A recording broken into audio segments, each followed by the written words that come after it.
नमस्कार दोस्तों, स्वागत है आपका साइंस जर्नी में। जैसा कि हम लोग जानते हैं, भारत में पूंजीवाद, सामंतवाद के अलावा एक और क्लेश जातिवाद के रूप में भी घुसा और घुसाया गया हुआ है। हम सभी देखते हैं कि एक समान, एक क्षेत्र, एक देश में होने के बाद भी कुछ लोग जातीय रूप से खुद को बड़ा महसूस करते हैं और दूसरों को नीचा दिखाते रहते हैं। कुछ लोग शैक्षणिक, सामाजिक, आर्थिक रूप से आगे हैं तो कुछ लोग पीछे। जो पीछे हैं वो क्यों पीछे हैं यह बहुत कम लोग जानते हैं। आखिर क्या कारण था कि वो पीछे रह गए? क्या उन्हें जानबूझकर षड्यंत्रकारियों ने पीछे कर दिया या वो खुद से ही पीछे रह गए? इन प्रश्नों के उत्तर बाबा साहब जान गए थे और उन्होंने डिक्टेट भी किया कि इन सब की जड़ एक किताब है जिसका नाम है मनुस्मृति। और फिर उस मनुस्मृति को 25 से 26 दिसंबर 1927 में उन्होंने सार्वजनिक रूप से दहन किया। आज का वीडियो अंतिम तक देखें। यह वीडियो से कुछ ऐसे रहस्यों से पर्दा उठेगा जिसे भारत की लगभग 90% से ज्यादा पब्लिक अभी भी अनजान है। दरअसल मनुस्मृति भारतीयों को मानसिक, शैक्षणिक और आर्थिक रूप से गुलाम बनाने की साजिश है। यूं तो मनुस्मृति में शूद्रों को गुलाम बनाने, उत्पीड़न करने की बात सभी जानते हैं, लेकिन यह बहुत कम लोग जानते हैं कि मनुस्मृति का शूद्र भारत का पिछड़ा वर्ग है। आज के SC ST के लिए मनुस्मृति में अत्यंज शब्द इस्तेमाल हुआ है। ब्राह्मणवाद में अत्यंज को हमेशा ही शहरों से बाहर रखा गया, उन्हें किसी भी अपने क्रियाकलाप में सम्मिलित नहीं किया गया, जबकि मनुस्मृति का शूद्र जो कि पिछड़ा वर्ग है हमेशा उत्पीड़न का शिकार होता रहा और आज भी वो अन्य वर्गों की तुलना में काफी पीछे है। जबकि कुछ ऐसे भी ठेकेदार मार्केट में घूम रहे हैं जो मनुस्मृति को अभी भी समर्थन दे रहे हैं और बोल रहे हैं यही भारत का संविधान है, उनके ऋषि मुनियों का संविधान है, जो कि पूरी तरह से षड्यंत्र का हिस्सा है। इस वीडियो में मैं मनुस्मृति के कुछ ऐसे श्लोक प्रस्तुत करूंगा जिसे देखकर आप इस षड्यंत्र को अच्छी तरह से समझ जाएंगे। यूं तो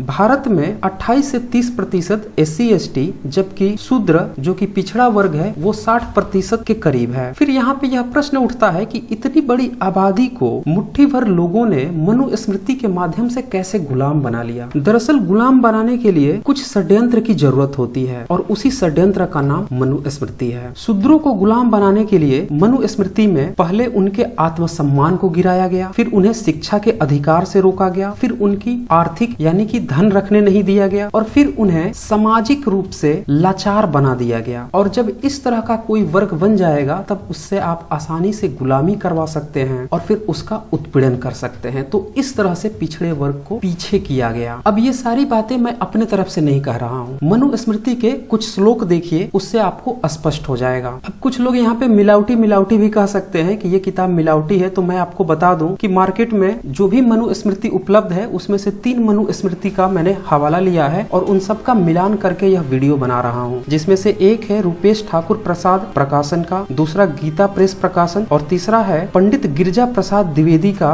मनुस्मृति जो कि 1917 की है। काफी ओल्ड कॉपी है ये। फर्स्ट, शूद्रों का आत्मसम्मान गिराने का षड्यंत्र। मनुस्मृति अध्याय 131 श्लोक, संसार के वृद्धि के लिए मुख, बाहु, जंघा और चरण से क्रमशः ब्राह्मण, क्षत्रिय, वैश्य और शूद्र को उत्पन्न किया। इस श्लोक से साफ साफ पता चलता है कि जिसे ब्राह्मण, क्षत्रिय, वैश्य, शूद्र को गुण कहा जा रहा है वह गुण नहीं है, बल्कि जन्म से ही पैदा होने की बात कही जा रही है। और यहाँ पे शूद्र को शरीर के सबसे निचले हिस्से चरण से उत्पन्न किया हुआ बताया जाता है, यानी कि शूद्र के आत्मसम्मान को नीचा दिखाया गया है। अध्याय 191 श्लोक, ब्रह्मा ने उपयुक्त तीनों वर्णों का गुणानुवाद करते हुए सेवा करना यह एक ही कर्म शूद्रों के लिए निश्चित किया है। यानी कि इस श्लोक में यह बताया जा रहा है कि शूद्र का काम सिर्फ सेवा करना है और ये ब्रह्मा ने बनाया है। ब्रह्मा कौन है? इस मनुस्मृति के अनुसार वह रचयिता है मानवों का और सृष्टि का भी। तो यहाँ से साफ साफ पता चलता है कि शूद्र के आत्मसम्मान को मनुस्मृति निश्चित कर देता है कि वह सेवा के लिए ही बना है, यानी कि गुलामी के लिए। और यहाँ से एक बात और भी स्पष्ट होती है कि यह SC ST, जिसे कि उस समय अनटचेबल भी कहा जाता था, उसके लिए ये इस्तेमाल नहीं हो रहा है, बल्कि ये पिछड़े वर्ग के लिए इस्तेमाल हो रहा है। क्योंकि अनटचेबल लोगों को तो छूने तक का अधिकार नहीं था, उन्हें शहरों से दूर रखा जाता था, तो वो सेवा कैसे करते? ब्राह्मण का आत्मसम्मान गिराने के लिए सबसे महत्वपूर्ण होता है किसी भी व्यक्ति का नाम। तो मनुस्मृति में शूद्रों का आत्मसम्मान गिराने के लिए उनके नाम को बहुत ही निंदा युक्त या कह सकते हैं कि खराब नाम रखने का आदेश देता है, ताकि वो जिंदगी भर अपने इस नाम के कारण कभी भी आत्मसम्मानित न हो सके। देखें। अध्याय 231 श्लोक, ब्राह्मण का मंगलवाचक, क्षत्रिय का बलवाचक, वैश्य का धन से युक्त और शूद्र का निंदा से युक्त नाम रखना चाहिए। यही कारण है कि आज भी आप देखेंगे कि जितने भी पिछड़े वर्ग हैं उसमें से अधिकांश लोग अभी भी अपने बच्चों का नामकरण ब्राह्मण को बुलाकर करवाते हैं, और जब ब्राह्मण आएगा तो नाम कैसा रखेगा? निंदा युक्त, क्योंकि मनुस्मृति में यह क्लियर कट लिखा हुआ है। अन्यथा आप इसी से सोचे कोई वर्ग अपने बच्चों का नाम किसी दूसरे से क्यों करवाया गया। लेकिन यह जो नियम बनाया गया, यह नियम इसीलिए बनाया गया ताकि ब्राह्मण आकर किसी के बच्चे का नाम रखे और मनुस्मृति के हिसाब से नाम रखे, यानी कि आत्मसम्मान का जो नाम है वो गिरा हुआ रखे, और ताकि जिंदगी भर वो शूद्र कभी नाम से सम्मानित ना हो सके। इसलिए आपने देखा होगा गाँव में किसी का नाम तोताराम होता है, किसी का मंगरुआ होता है, जबकि ब्राह्मण अपने बच्चों का नाम इस तरह से नहीं रखता। इसी के अगले श्लोक में मनुस्मृति उदाहरण भी देता है कि नाम किस तरह का रखे। सर्मांत ब्राह्मण का जैसे गोपीनाथ शर्मा, क्षत्रियों का रक्षा से युक्त जैसे कि रघुवीर सिंह या रामनाथ वर्मा, वैश्य का पुष्टि से युक्त जैसे घनश्याम गुप्त, और शूद्र का दास से युक्त जैसे कि बलराम दास नाम रखना चाहिए। तो यहाँ से भी स्पष्ट हो रहा है कि जो कुछ लोग ये कहते हैं कि वर्ण व्यवस्था गुणवाचक है, विशेषण है, यह पूरी तरह से गलत साबित हो रही है, क्योंकि एक ही घर में एक बच्चा पढ़ लिख ले तो वो ब्राह्मण हो जाएगा, और एक बच्चा न पढ़े तो वो शूद्र हो जाएगा, और जब शूद्र हो जाएगा तो उसका नाम निंदा युक्त होगा, और जो पढ़ लिख लेगा उसका ब्राह्मण जैसा नाम होगा। ऐसा तो कहीं होता नहीं है। दूसरी बात कि उसी घर में एक बच्चा बिजनेस करने लगे तो क्या उसका टाइटल गुप्त यानी कि गुप्ता रखा जाने लगेगा? तो ये पूरी तरह से मनुस्मृति जातिवाद की बात करता है, और जो लोग ये कहते हैं कि नहीं वर्ण तो सिर्फ गुण है, वो कोई भी हो सकता है, यह पूरी तरह से फर्जी है। कुछ और आप श्लोक देखेंगे तो पूरी तरह से स्पष्ट हो जाएगा कि मनुस्मृति जातिवाद की ही बात करता है और पूरी तरह से शूद्रों के उत्पीड़न की ही बात करता है। तो यहाँ पे स्पष्ट रूप से मनुस्मृति किसी शूद्र के नाम को ही निंदा युक्त रखकर उसे जिंदगी भर अपमानित करने की आदेश देता है। सेकंड, एजुकेशन से दूर कर देना। अब सवाल यह है कि ये जो मनुस्मृति की बातें हैं वह कोई व्यक्ति क्यों माने? तो उसके लिए अनपढ़ होना जरूरी है। तो इसलिए मनुस्मृति शूद्रों को एजुकेशन से भी दूर रखने की सलाह देता है। अध्याय 480 श्लोक, शूद्र को युक्ति न बताएं, उच्छिष्ट और हवि का शेषांश न दे, उसे धर्म और व्रत का प्रत्यक्ष उपदेश भी न दे। यानी कि यहाँ क्लियर कट यह बताया जा रहा है कि शूद्र को कोई अच्छी सलाह नहीं देनी है और किसी भी तरह का कोई उपदेश भी नहीं देना है। अब इसी का अगला श्लोक देखें, जो दूसरे धर्म का उपदेश और व्रत का आदेश करता है वह उस शूद्र के साथ असंवृत नामक अंधकार में नरक में जा गिरता है। यहाँ भी यह पूरी तरह से बताया जा रहा है कि शूद्र को अगर कोई दूसरे धर्म का उपदेश या व्रत रख रहा है तो वह शूद्र की तरह अंधकार में नरक में जा गिर रहा है। यानी शूद्र को यहाँ भी किसी दूसरे धर्म यानी कि यहाँ भी किसी दूसरे धर्म का भी उपदेश नहीं सुनना है, न व्रत रखना है। पूरी तरह से अपने एजुकेशन से दूर और किसी दूसरे धर्म के भी एजुकेशन से दूर। अध्याय 3 156 श्लोक, वेतन लेकर पढ़ाने वाला, वेतन देकर पढ़ने वाला, शूद्र से पढ़ने वाला या शूद्र को पढ़ाने वाला, कटुभाषी, सधवा या विधवा के पेट से पर पुरुष द्वारा उत्पन्न ब्राह्मण, देव और पितृ दोनों कार्यों से त्याज्य है। त्याज्य मतलब प्रतिबंधित है। अब यहाँ पे क्लियर कट लिखा हुआ है कि शूद्र से पढ़ने वाला और शूद्र को पढ़ाने वाला। तो जो लोग ये बोल रहे हैं कि शूद्र गुण है, उनके मुंह पर यह तमाचा है श्लोक। वास्तव में शूद्र से पढ़ने वाला यानी कि जाति की बात हो रही है, अन्यथा वो किसी को पढ़ाएगा कैसे? अगर एक शूद्र पढ़ा हुआ है और फिर भी वो शूद्र कहा रहा है, इसका मतलब कि उसकी जाति है। इसी में आगे ये कहा जा रहा है कि शूद्र को पढ़ाने वाला। अब बताइए, इससे भी स्पष्ट हो रहा है कि जाति की ही बात हो रही है। एक शूद्र का बच्चा जो है उसको अगर आप पढ़ाओगे नहीं तो वो पढ़ेगा कैसे? और एक ब्राह्मण का ही बच्चा है अगर नहीं पढ़ रहा है तो आप उसे शूद्र कह दो, अगर गुणवाचक है तो फिर उसे पढ़ाओगे ही नहीं, क्योंकि शूद्र को पढ़ाने वाला प्रतिबंधित है। कुल मिला के यह बात चल रही है कि शूद्रों को एजुकेशन से बिल्कुल भी दूर कर देना है। अब जब एजुकेशन से भी शूद्र दूर हो जाएगा तो बचता है उसकी आर्थिक स्थिति। अगर किसी शूद्र के पास एजुकेशन नहीं है, सम्मान नहीं है, लेकिन उसके पास अगर संपदा है तो भी वो गुलाम होने से मना कर सकता है। तो इसलिए मनुस्मृति शूद्रों को गुलाम बनाने के लिए उन्हें धन छीन लेने की भी बात करती है। अध्याय 8 417 श्लोक, काम आ पढ़ने पर असंबंधित शूद्र का धन ब्राह्मण बेरोक ले सकता है, क्योंकि उसका अपना धन कुछ नहीं है, सब धन उसके स्वामी का है। अब यहाँ पे ब्राह्मणवाद का वह मनुवादी चेहरा दिखता है जो एक लुटेरा, एक अमानवीय परजीवी की तरह शूद्र से धन छीन लेने की बात करता है। एक और श्लोक देखें, अध्याय 10 129 श्लोक, धन संचय करने में समर्थ होता हुआ भी शूद्र धन का संग्रह न करे, क्योंकि धन को पाकर शूद्र ब्राह्मण को ही बाधता है। देखा, यहाँ पे इनका चेहरा भी उजागर हो गया कि अगर धन मिल गया शूद्र को तो वो ब्राह्मण को बाधता है, मतलब उससे आगे जा सकता है या ब्राह्मण को उससे दिक्कत हो सकती है। तो इसलिए भी शूद्र को नीचे रहना, पीछे रहना जरूरी है, गुलाम बनाए रखना जरूरी है, इसीलिए उसका धन भी छीन लेना जरूरी है। इसकी वकालत करता है मनुस्मृति। अब जब उसे आत्मसम्मान रूप से, शैक्षणिक रूप से और आर्थिक रूप से पंगु बना दिए, तो अब बचता है कि उसे सामाजिक रूप से गुलाम बना देना। इसकी वकालत में मनुस्मृति अध्याय 9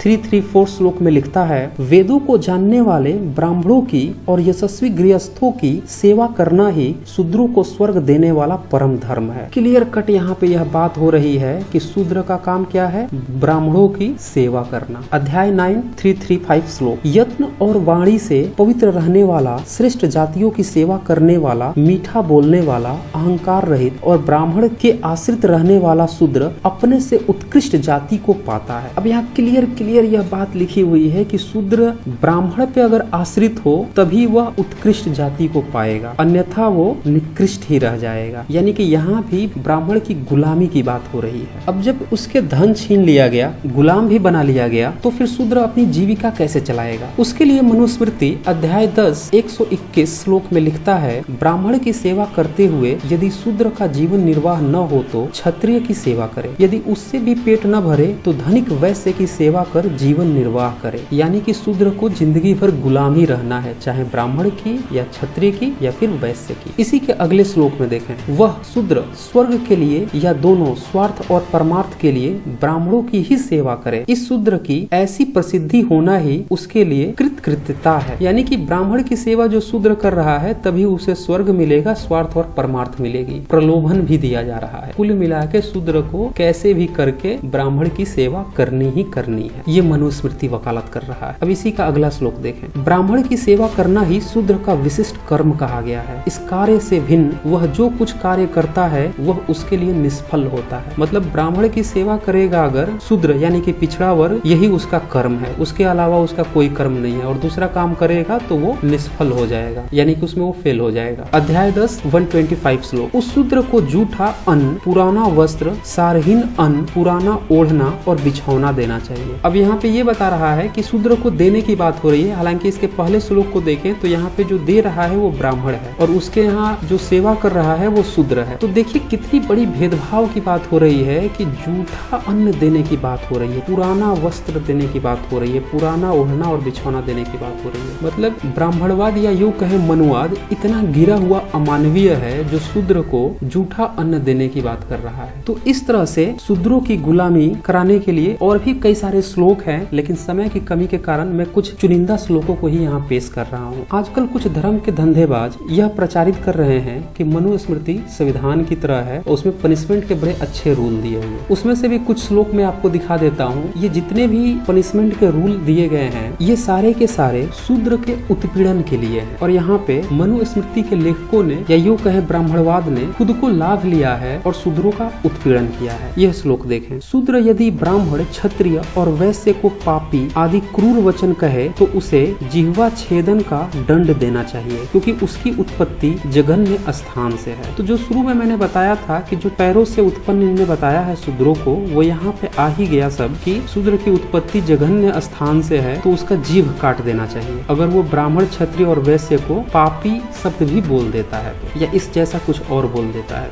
ये है मनुवाद, ये है पनिशमेंट के रूल और ये शूद्रों के लिए। इसी 8वें चैप्टर के इसके पहले के कुछ श्लोकों को देखें तो साफ पता चलता है कि शूद्रों के साथ भयंकर रूप से भेदभाव किया गया है पनिशमेंट में। जैसे 267 श्लोक को देखें, ब्राह्मण को चोर, चंडाल इत्यादि कटु वचन कहने वाले क्षत्रिय को 100 पड़, वैश्य को 150 पड़ या 200 पड़ दंड करे, शूद्र को प्राण दंड करना चाहिए। यानी कि ब्राह्मण, क्षत्रिय और वैश्य से अगर गाली सुनता है तो पैसे लेकर छोड़ सकता है, लेकिन शूद्र से अगर गाली सुनता है तो सीधे प्राण दंड देने की बात कर रहा है। 268 श्लोक, इसी का अगला श्लोक देखें, यदि शूद्र द्रोह से ब्राह्मण आदि द्विजातियों का नाम और जाति ग्रहण पूर्वक बुरी बात कहे तो जलती हुई 10 अंगुल की लोह सलाका उसके मुंह में डाल देनी चाहिए। ये है मनुवाद। इसी का अगला श्लोक देखें, यदि शूद्र अहंकारवश किसी ब्राह्मण को धर्म का उपदेश करे तो राजा उसके मुंह और कान में खौलता हुआ तेल डलवा दे। इससे आप समझ सकते हैं कि शूद्रों के साथ जो उत्पीड़न होता रहा है, जीभ काट देना, कान में पिघलाकर तेल डाल देना